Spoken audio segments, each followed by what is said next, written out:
Ba-da-da-da-da-da. Dungeons and Dopamine. Ta-da!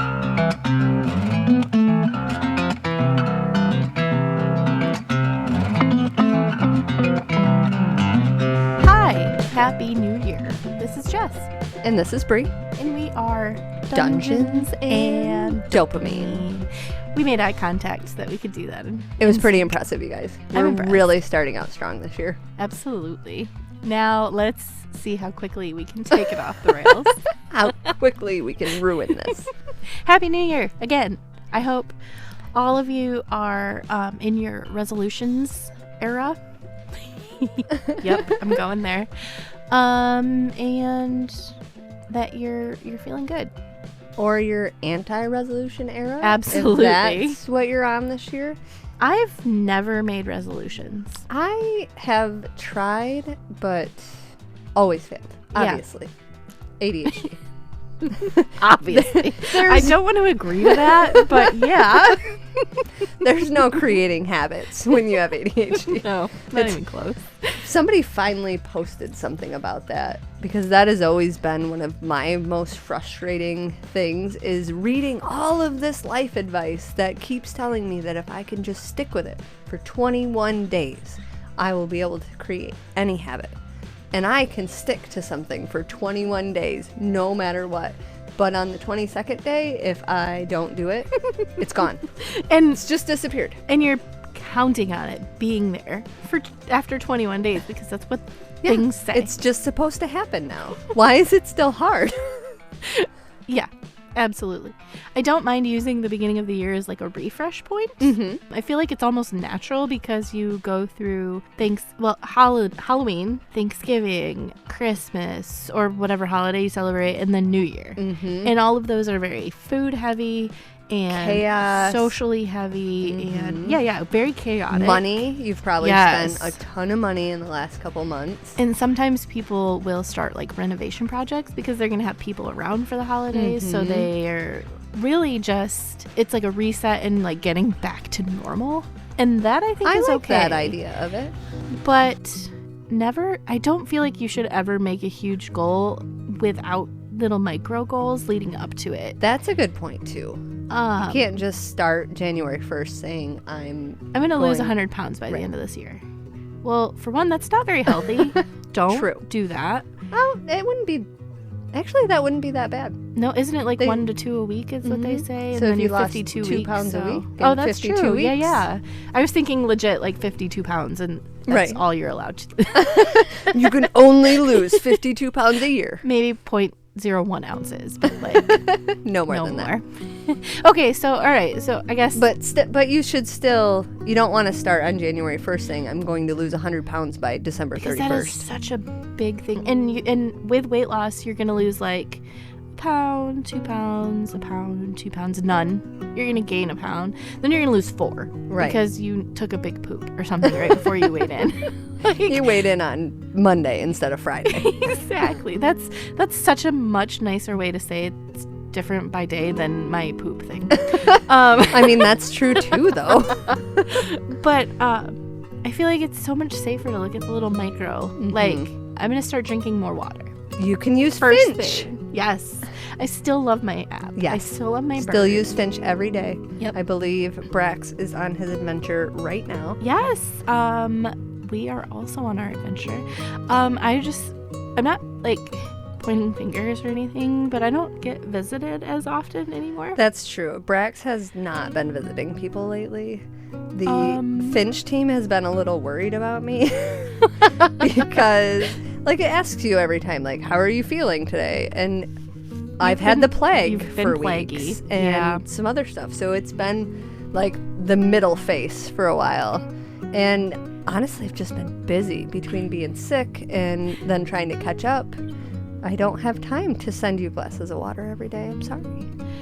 Well, I'm not going to be coming and high-fiving your face anytime soon. So, like, I just want you to remember that.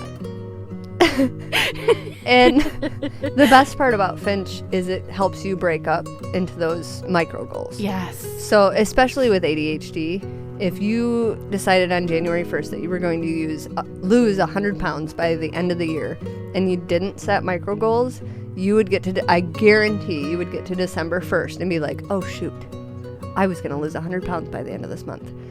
I only have... year. Yeah, by the end of this year. And now I still have to lose 75 pounds.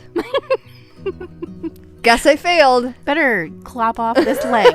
Right. And it's so defeating when you get to the end and realize that you forgot to start. Yes. But instead, it would be like far more realistic to say, well, for one, like, I'm going to lose between 50 and 100 pounds this year. Then hopefully you've done a little research, or you're starting your research. That would also be fine. Mm-hmm. And you know that you need to increase your water intake, and you're going to start there first. Right. And then maybe pay a little bit closer to attention to, like, calories or whatever way you are going to healthily and ideally, spoken with your doctor, go about it. Right. I threw that in there because we're not doctors. Don't make any choices without that. Yes. Don't just listen to us, because who knows where we read it from. Exactly. When you're doing these short segments, you can't fact check everything. And to be completely frank, while we're just chit-chatting, absolutely nothing is fact checked. Yes, that is 100% true. This is just what we decided to talk about. I feel like there was something else I wanted to say, and then I got off on this tangent of stuff. So, when we started this podcast, we talked about Dungeons and Dragons a lot. We did. We talked about dungeons excessively. We have not talked about dragons nearly enough. Not till today. Yay! Enter the dragon roar right now. Come on, Argyle Pigeon. You got this, man. Can't find that.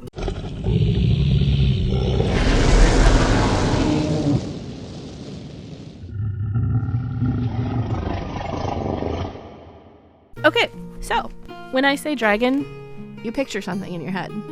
Smog, we all specifically. It's always smog. I mean, that's completely legit. That's totally fair. We all picture kind of the same thing, I think. Most cultures, I think nowadays, picture a 2 or 4-legged beastie with wings, serpentish features. What's wrong with my wings? These are the times I wish we were a video podcast. We should probably just set up something to record while we're doing it, so we can pull out like specific, Jessica's hand movements for dragons are amazing, you guys. And you guys missed Bree's parcel tonguing. my snake tongue flicking. Anyway. So we kind of picture like a lizard, snaky, winged beastie. Yes. Big. The direct Webster's Dictionary definition is a mythical animal usually represented as a monstrous winged and scaly serpent or saurian with a crested head and enormous claws. Enormous claws. No one understands that we're making enormous, which kind of looks like right? Honk honk. But I think nowadays, right here, right now, we've got so much popular culture that I think we all picture the same thing. Mm-hmm. However, when I started researching dragon folklore, and that is what I was specifically looking for, was the folklore and the lore of dragons. Oh my gosh. Really? Completely overwhelming. Like, I probably could do not even just 3. You know, I like to go in 3s. Mm-hmm. I could probably do 6 of these. Really? It is insane. So I chose some of the most interesting things that I found that I could without getting wild. Right. And I'm going to tell you a little bit about them. So the word dragon is likely derived of some version of serpent, although the original word probably didn't have any mythical association. But, despite those few things that we probably can agree on, scholars can't agree on exactly where it came from. They can't agree on how dragon lore became literally global. And they can't agree. True. Oh, it's global. Interesting. Are they in Antarctica too? I didn't see any. No, I'm going to have to look it up sometime. Antarctic dragon lore. That's probably who is celebrating winter solstice. Mm-hmm. The scholarly discussions about the origins of dragons and where they might have come from and why are incredibly interesting. However, because I'm trying to go into the mythos and the lore, I couldn't even dive into that. It's so vast. Oh boy. How did you contain this? I picked what I liked the best. I ran with the dopamine. Exactly. Yep. I would be absolutely thrilled and open to looking into this more if it was a topic that people really enjoyed. Not that they tell us. I know. I gave you a dirty look, like it's your fault. Stop it? Why are you gatekeeping this information from me? Everybody actually does tell me. I just don't share it with you. I knew I it. have a secret notebook of comments people have given me.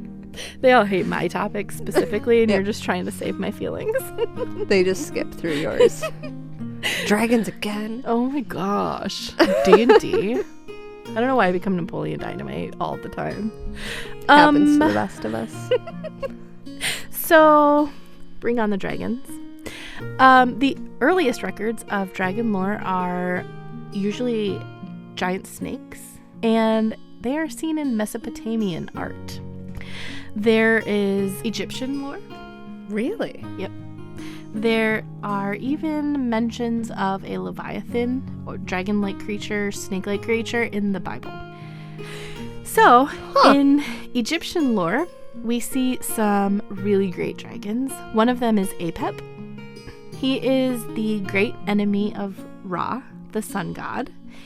He and Ra have fights every day.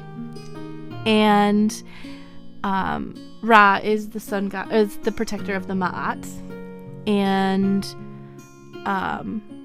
Apophis is his name. Apep is his nickname. Apophis is his full name. He is darkness, disorder, and he is descendant from the Duat, which is essentially the Ma'at would, I guess, be considered heaven. The Duat would be considered hell, which I know you probably are aware of, but I would have said dark elves and regular elves, but I mean, fair enough. Same, yeah. So Apophis is trying to destroy Ra, and they fight every single night. There are some stories where he is destroyed by other gods. Some stories where Bast fights Apophis instead of Ra, and if he ever escapes past her, he might end the world.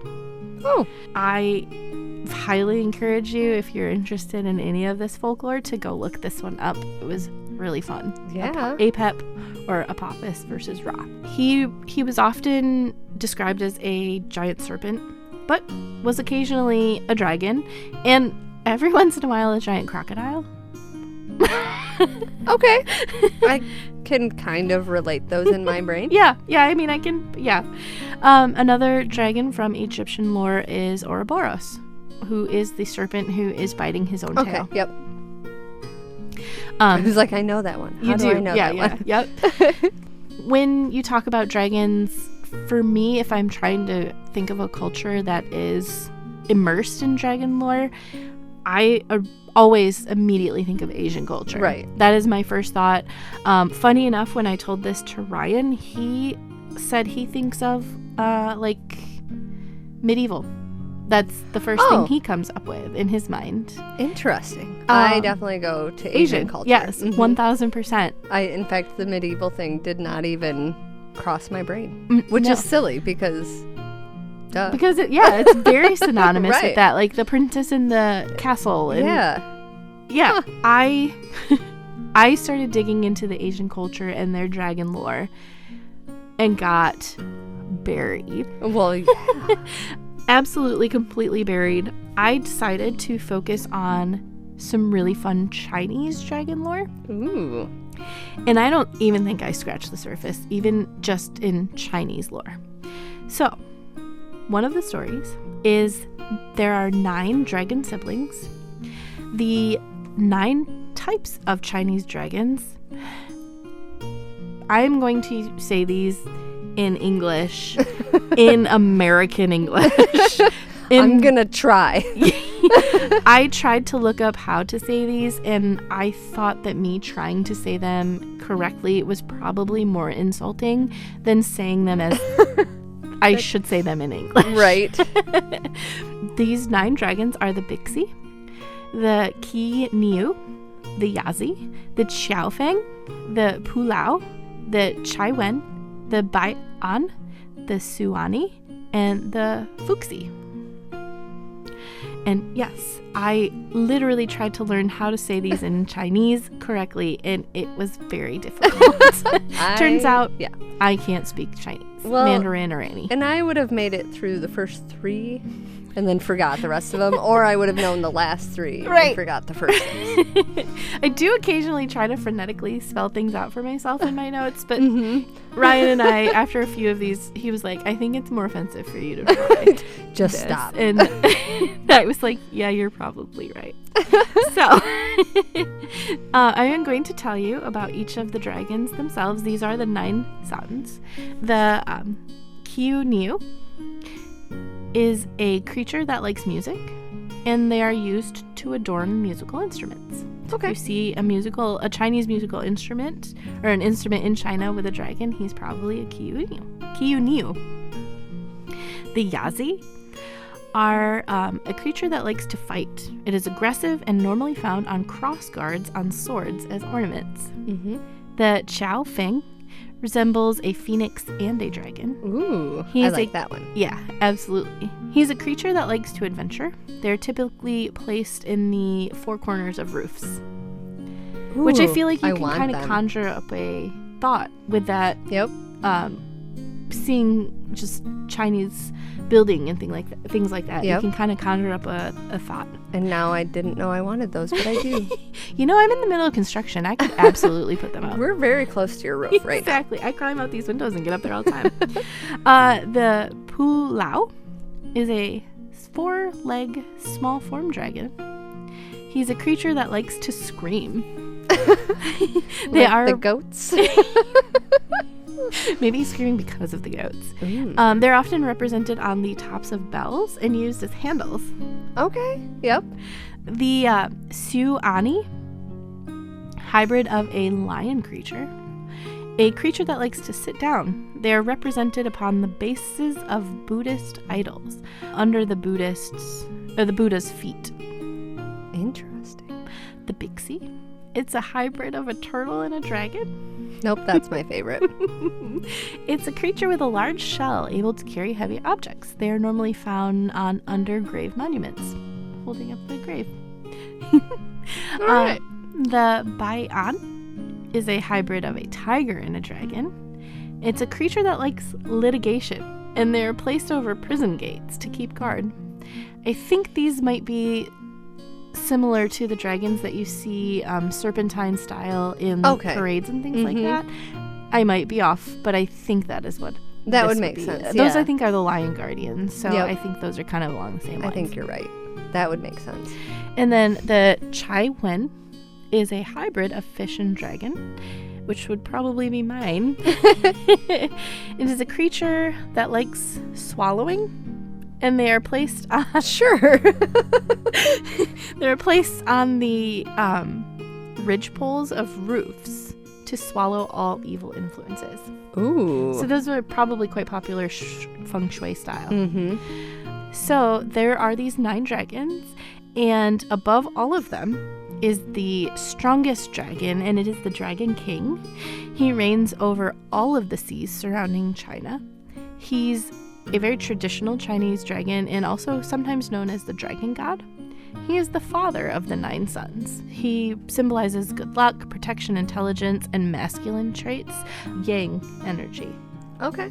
The dragon is actually also used to symbolize the position of emperor. I really liked these guys. I know that's not exactly stories, but I loved the 9 brothers. No, I love that. Really cool. And I feel like that type of the 9 brothers is a type of story that is told in many cultures. Absolutely. I actually chose them partially because I think that might be where Raya and the Last Dragon got the influence for their story. Because there are the brothers and sisters, then they come from, I think, the Stones, right? Yeah, Sisu's the youngest and has to... Anyway, love that movie. And how, when I dug into this, how much I liked each little representation and how they... I want all of them for the my bell house. is so cool. In fact, I kind of want to do feng shui as a topic now. Have you ever looked into feng shui? I remember you went through a big feng shui phase. I did go through So I don't even think I scratched the surface of Chinese dragon lore, and I got all of that. Bear with me. There are stories of dragon lore in Japan, Korea, India, Vietnam, even the Middle East, and Iranian and Persian cultures have stories of dragons. Greek, of course, we're going to have dragons in Greek. The first mention of dragons is in the Iliad, in which Agamemnon is described as having a blue dragon motif on his sword belt and an emblem of a 3-headed dragon on his breastplate. In a Greek poem, Zeus battles Typhon, who has 100 serpent heads, and they all breathe fire, and they make frightening animal noises. Zeus, in the story, Zeus scorches all of Typhon's head with his lightning bolts, and then hurls him into Tartarus. In other Greek sources, Typhon is depicted as a winged, fire-breathing serpent like a dragon. Once again, this only scratches the surface of Greek mythos. There are so many more. The very famous Golden Fleece, which is even mentioned in the Percy Jackson stories, is said to be guarded by a dragon. And this one just struck me as kind of...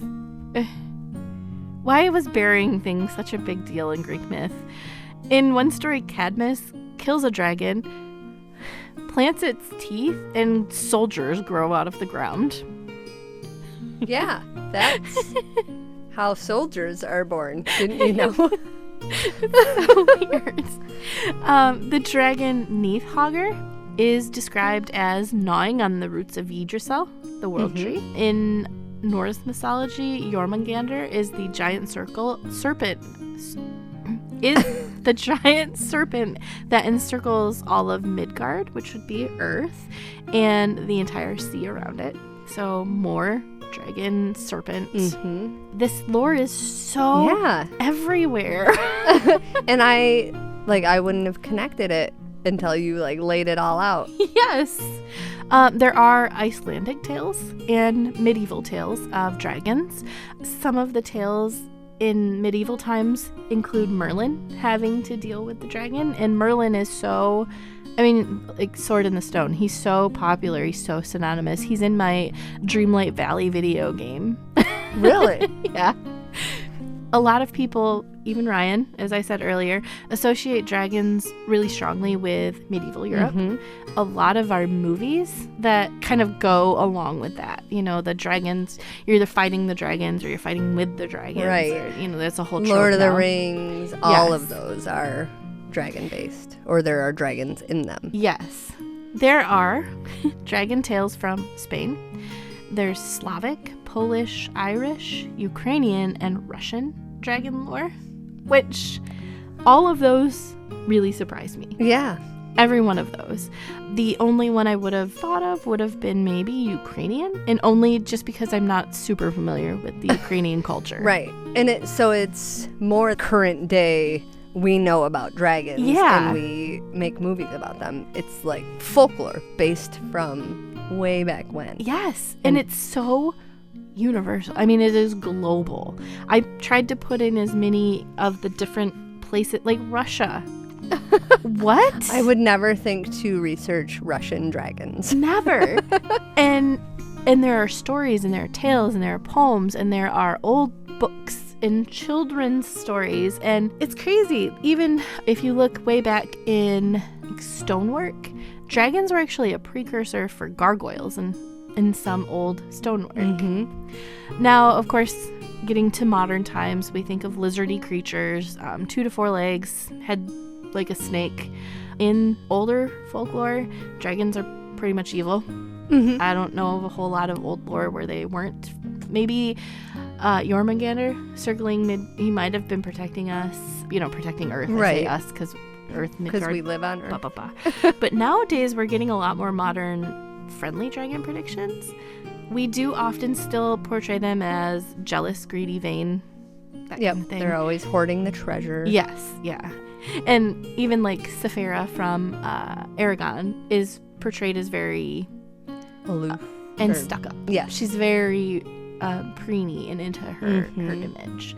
So very interesting. We are also, I'm lumping, okay, I got in trouble from Ryan for saying it as wyverns. He said, no, you have to call them wyverns. What? And then he pushed his glasses up his nose instead. Actually. I definitely call them wyverns. Yes, I've heard them both. That's how it's spelled. Yeah, wyvern, like a Braxos. Mm-hmm. And other famous dragons are like Smog, Saphira. Even I would count the Jabberwocky from Through the Looking Glass as a dragon. The little dragon from Mulan. Yep. Don't go there. Should we watch this video again?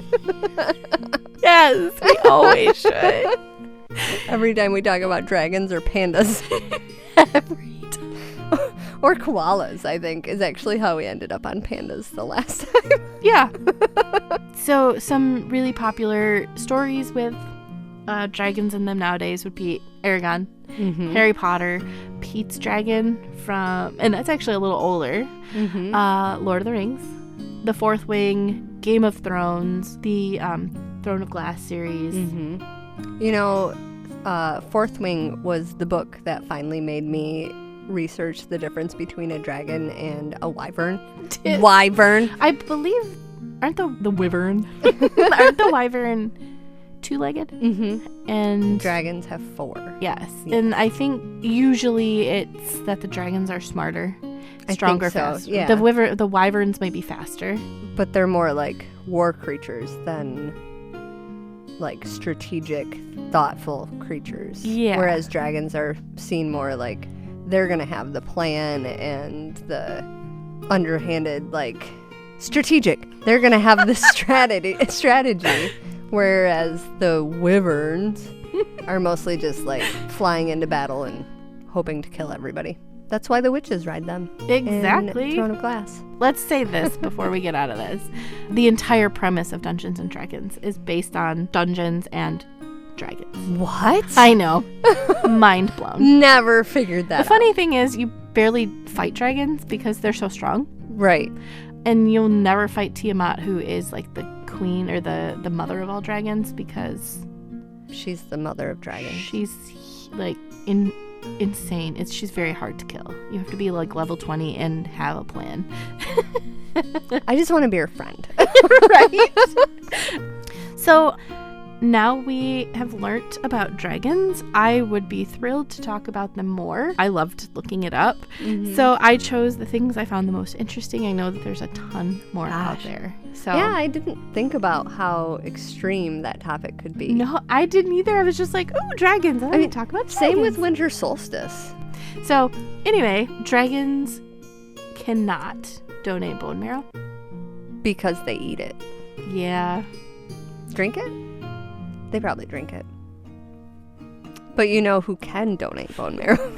Me, the dog man in Michigan. Both are correct. Maybe. Ding, ding, ding. We'll find out whatever your 7 is. So this topic actually was meant to go back with my previous topics, and then we got distracted by holidays and recap episodes and plagues. But I wanted to kind of finish out my donation episodes. So I talked about organ donation, I talked about blood donation, and the last one I want to talk about is bone marrow donation. And I specifically wanted to talk about this because I have another friend that had some input to put into my narrative here. And she is my friend Michelle. And Michelle has a son that has a very rare genetic disease. And he has a I want to say 30% chance of needing a bone marrow transplant at some point in his life. So at the end, I have some direct quotes from her. All of my information for this came from bethematch.org. If you want to learn any more about this or sign up to get on the registry, it's just bethematch.org. They are a great organization. They're probably actually more involved in the process than some of the other nonprofits are for like organ donation and blood donation. Something I did not know, a bone marrow transplant can actually treat over 75 different diseases. Holy cow. And for some diseases, bone marrow transplant is the only potential cure or the only treatment. This can include blood cancers like leukemia or lymphoma, some serious types of anemia, sickle cell disease, and also scleroderma, which ends up being personal again because my dad had lymphoma a few years ago and he is cleared of it now. Woohoo! But he did require a bone marrow transplant. And then scleroderma, I actually work with a woman now that suddenly it's like an autoimmune disease that attacks your system, and it starts causing basically all her skin was just firming up. And if it goes on long enough, it can kill you because, once your heart starts hardening or the tissue around in your different organs, and she needed a bone marrow transplant, and it completely cured her. She has not had problems with it since. Bone marrow lives in your bones. Yes. In the inside of your bones, and is what makes like red blood cells and different blood components. Okay. So you need bone marrow to have a healthy amount of blood, to have the right number of red blood cells or the right size of red blood cells in your blood. And when you have like a blood cancer or one of these diseases, it attacks that system. So leukemia and lymphoma are kind of seen as pretty like minor cancers at this point. Oh, it's just a blood cancer. But when you think about it, like your blood is destroying itself. So when somebody gets a bone marrow transplant, they replace all of those unhealthy cells with new, better, healthy cells. And again, this can come from themselves, or it can be a donor. Most people, before they have a transplant or a bone marrow transplant, they do require chemotherapy or some sort of treatment to basically destroy the bone marrow that they do have, because it's all disease. Bone marrow transplant is not surgery. So when you receive a bone marrow transplant, it's actually an IV that you're given, and it gets put into your bloodstream. If you are donating bone marrow, you've probably seen it portrayed in the movies as the scary, angry punches through your pelvic bone to get that bone marrow. Most of the time nowadays, it's, again, kind of like donating blood. You get hooked up to a machine. It's like the double red cells that I talked about during blood donation, where it takes out stuff and puts stuff back in. The only difference is it can take like 8 hours or more to get enough bone marrow or enough cells to be able to then transplant them into somebody else. As a donor, you would also have to be on certain medications ahead of time to boost that bone marrow and boost the production. It's a lot more intensive than I realized. Yeah, I had until my dad went through it, I had no idea. Healthy blood forming cells that are used in the transplants comes from 3 different sources, which is your bone marrow or the spongy tissue inside your bones, the peripheral blood stem cells, which I'm sorry to butt in, but I don't like it when you say spongy. Ooh, you don't like the word spongy? I don't mind it if you're talking like, this sponge is spongy, but when you're talking about spongy tissues inside of my body, I don't like it. Did you know that we changed not the scientific, but the word for gypsy moths to spongy moths? That doesn't bother me. See, and that bothers me a lot. I hate the idea of, actually, it's not the spongy moths that bother me. It's the idea of spongy caterpillars. That really grosses me out. Okay, that's fair. That's fair. I just don't. Spongy tissues is very It's very mentally disturbing.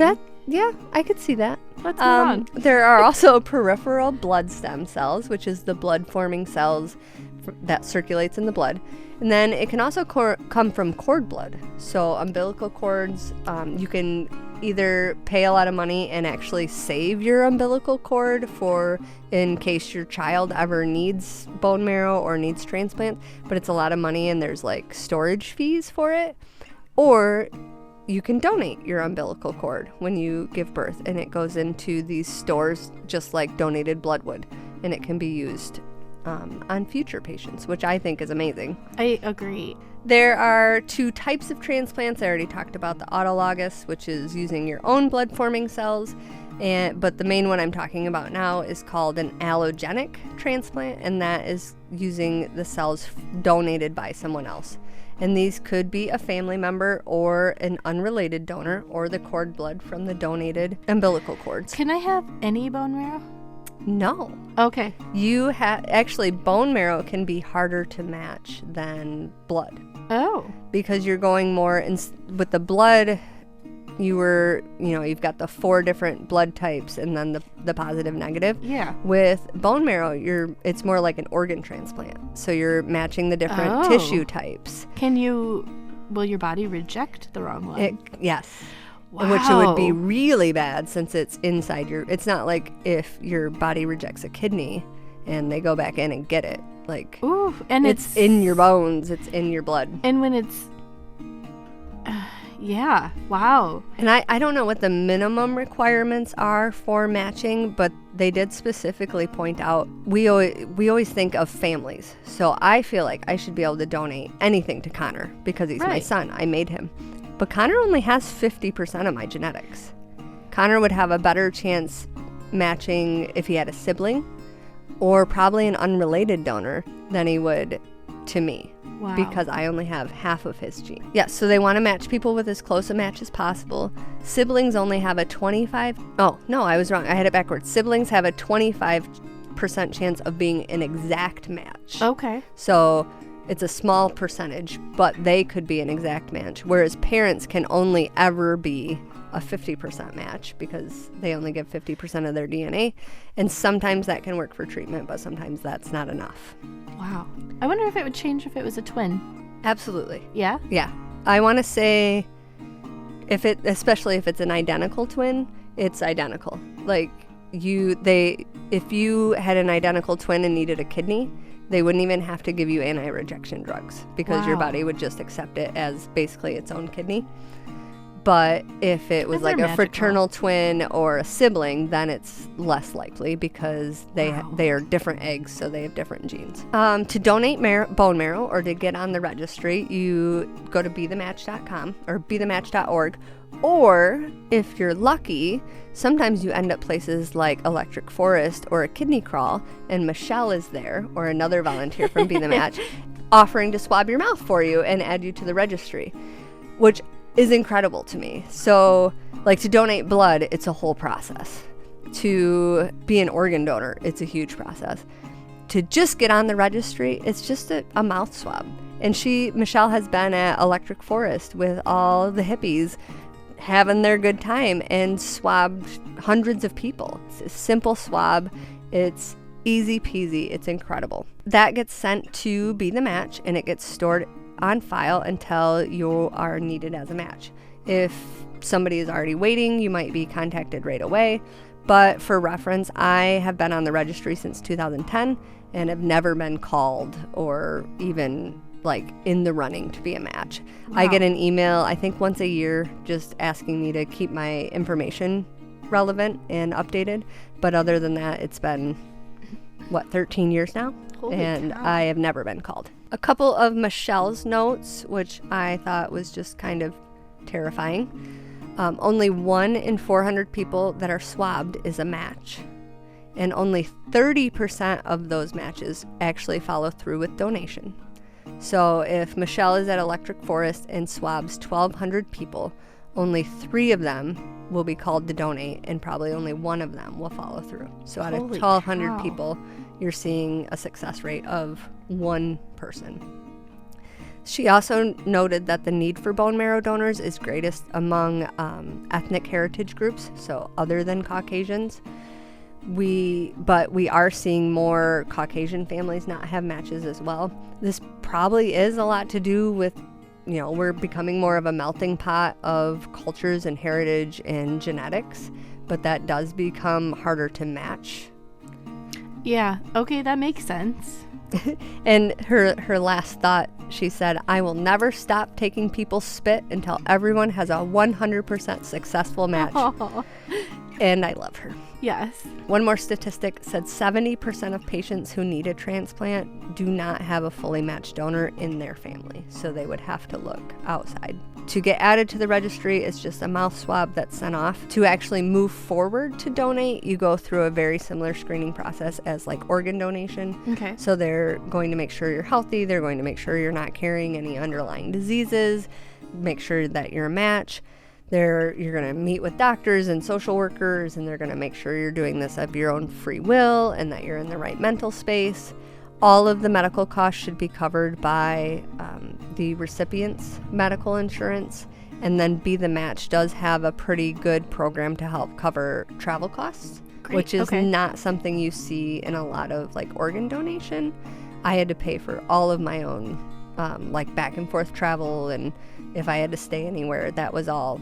It was all you. Yeah, and I think there were grants I could apply for, but it was like $100. That really surprises me. Yeah, and I guess maybe it's come further in the 15 years it's been. That's been a while. It's hard to believe. Yeah. Obviously, if the patient is in a situation where they can do their own bone marrow, none of that would be needed. But as I mentioned with my dad, it is still quite a process because you have to kill off all of those bad things and then grow healthy new bone marrow. As I mentioned before, it can either be like a long blood donation, basically where you're hooked up to an IV to donate, or it could be the more painful procedure. I think you see it, the movie I'm thinking of has Will Smith. I think it's called Seven, and it has something to do with his organs. I don't remember. It came out after my after my donation, but it was a really weird process. So, but he does a bone marrow donation in that movie, but it's the scary needles through his pelvic bone. And it is more painful, obviously, than a regular donation. And it does, I want to say it's like a day or maybe up to a week recovery time, but that's not like a week where you're laying in bed not able to move. It's just you're moving a little slower. You're taking a little bit longer to recover. Otherwise, the risks are pretty minimal, similar to blood donation. A lot of it is more medication side effects than any side effect of the procedure, because the medications that you're being given to boost your bone marrow can be very taxing on the body. You're basically telling your body to go into hyperdrive. So you might have some fatigue or nausea or pain, joint pain. But that's all more from the medication than the procedure itself. Most people recover in 1 to 7 days. And it does say up to 20 days for the pelvic bone procedure. But again, that's not you're in bed for 20 days. You're just moving a little slower. My words of wisdom from Michelle to kind of tie the topic up is donors don't have to pay for anything, train for anything, or run into a burning building in order to be a hero. You just have to swap. And then if you find out you're a match, you can selflessly donate your marrow, and could be as easy as a blood draw. And just like I said with blood donation, what an easy way to be a hero. An easy way to save someone's life or change someone's life. Some of these things aren't necessarily going to kill someone if they don't get their bone marrow transplant, but they live a much worse life until they do get that transplant. Well, and think about being able to look into a mom like Michelle's eyes and have them thank you for what you just did. Mm-hmm. I'm going to cry again, okay? You could save babies' lives. Yeah, that's what I've got. I love it. I'm crying. Your stupid topic made me cry. It doesn't even make sense. It's my job. I'm just going to pick topics that make you cry, either from happiness or Sadness? That sounds awful. If I can't make you cry with my topics, I'll make you cry with my words, moron. When I start like abusing your dogs in front of you.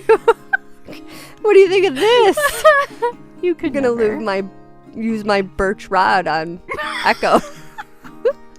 She'd take one look at you in the eyes and you'd be like, never mind, you let's catch just it? You want to play fetch? True story. I do think it's cool. I think blood donation, and if you're able, get yourself on the list for that. Yeah. Bone marrow, whatever. Yeah. Get yourself on the list. See what you can do. I think that's really cool. And I pictured it as something much more painful. It sounds like it's not quite as bad as I pictured it being. Yeah, and I want to say the kind where they have to remove the marrow from the pelvic bone is becoming more and more rare.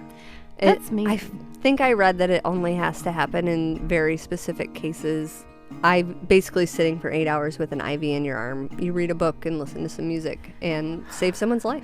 If you're a parent, that's like almost a vacation. I was going to say, doesn't it sound amazing to be able to sit in a chair and read with no guilt? In fact, you can even feel good about it because you're also saving a life. Exactly. This is like my dream life. I know where we can go read our next Sarah Moss book in January. I got an idea. Gonna need to sign up to be a bone marrow donor real quick. I think it's sort of sad that it's so easy to do, and it's also pretty rare. Yeah, and so little information out there unless you're seeking it out. True. Like blood donation, I feel like is everywhere. Sure. Everybody knows how to donate blood. They might not do it, but they have seen a blood drive. They know someone who has donated blood. They don't have a lot of questions about it. Same with, kidney donation, liver donation. It's not common, but it happens, and you know how it happens, and it's usually someone that they know, but you never hear about bone marrow donation. No. You never, unless it's a weird movie where Will Smith is doing something weird with his organs. I'm gonna have to. What is that movie? Must look it up now. Was it 7 pounds? I think it was 7 pounds. 2008 American. Oh, so it was the same year I donated a kidney. Oh, that's weird. American drama film starring Will Smith as a man who sets out to change the lives of 7 people. Rosario Dawson is in it. She's Ahsoka. Yes. I love her. She is also in Rent, which is what I always recognize yes, her she from. is. His name is Tim Thomas, which is dumb. He's sending a text message while driving and causes a car crash in which 7 people die. 6 strangers and his fiancée. In a bid for redemption, he sets out to save the lives of 7 good people.